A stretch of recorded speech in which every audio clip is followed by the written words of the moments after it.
রাত্রে থেকে খাবার নাই কেন? ছেলে নাই, মেয়ে নাই? আপনার সংসারে কি আছে? সংসার আছে কিন্তু খাবার নাই কেন? ছেলে মেয়েরা খাবার দেয় না? মিল নাই? এই চাচারে খাবার দেন তো। ছেলে মেয়েরা মিল না থাকলে কি বাবারে খাবার দিবে না? হ্যাঁ হ্যাঁ, নেন খান, আপনি খান খান, আগে খাই নেন, আগে খান আপনি, পরে কথা বলেন। হ্যাঁ, হাত ধুয়ে নিয়ে আসেন।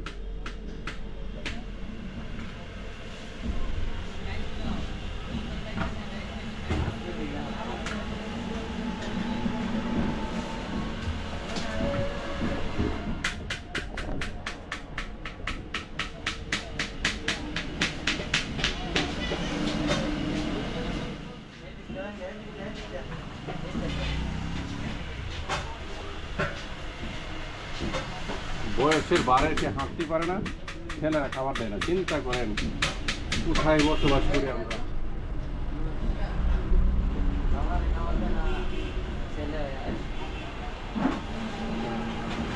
আমি ওনাকে পাঠাইছি যে হাত ধুয়ে আসুক, আসলে পরে ওনার সাথে আমি কথা বলছি, দেখি কি বলছি।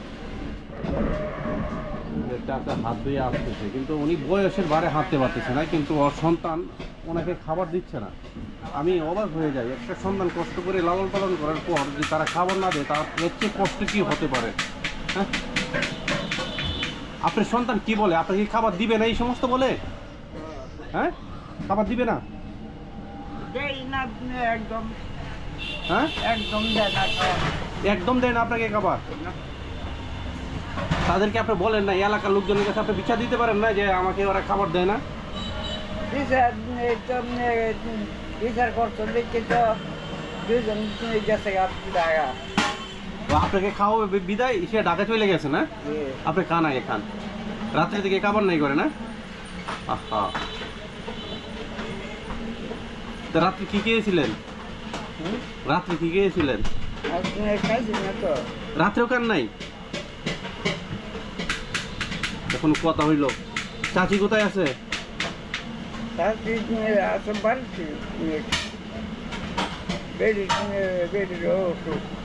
অসুস্থ।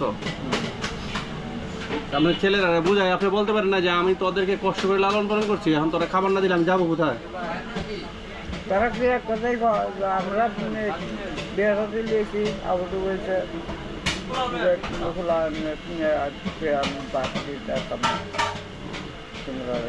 সেই জন্য না বিয়ে শাদী করে বলছে বিদায়, পোলাপান হয়েছে, এখন আর আপনাদেরকে খাবার দিতে পারবো না। এখন বলেন আপনি যে তোদেরকে কষ্ট করে লালন পালন করছি, তোদের সন্তান যেভাবে তোরা পালতেছিস, তোদেরকে তো আমরা এইভাবে পালছি, তাহলে খাবার দিবে না কেন?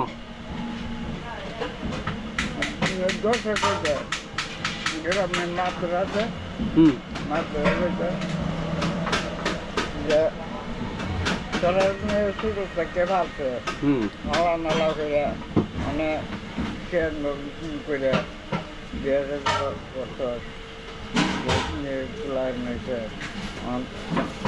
বাপ মায়ের ফেলাই দিবে না, খাবার দিবে না। আচ্ছা ঠিক আছে, অভিশাপ দেওয়ার দরকার নাই, ওদের বিচার আল্লাহ করবে। অভিশাপ দিতাম রে বাবা, আর অভিশাপ দেওয়া লাগবে না, মন থেকে এটা আসবে, বুঝছেন?